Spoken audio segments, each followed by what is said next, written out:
नमस्कार मित्रांनो, आज आपण आलोय राजमाता जिजाऊ माँसाहेब यांच्या समाधीस्थळाला भेट देण्यासाठी. छत्रपती शिवाजी महाराजांच्या मातोश्री जिजाबाई यांचा जन्म 12 जानेवारी 1598 रोजी निजामशाहीतले प्रबळ सरदार लखुजीराव जाधव यांच्या पोटी बुलढाणा जिल्ह्यातील सिंदखेड राजा येथे झाला.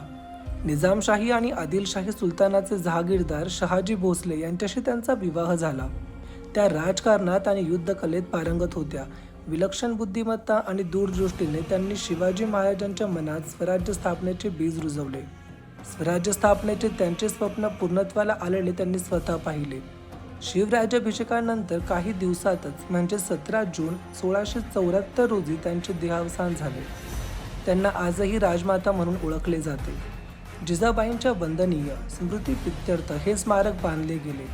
येथे दगडी चौथऱ्यावर बांधलेली समाधी व वृंदावन आहे. पुन्हा भेटूया एका नवीन ठिकाणी.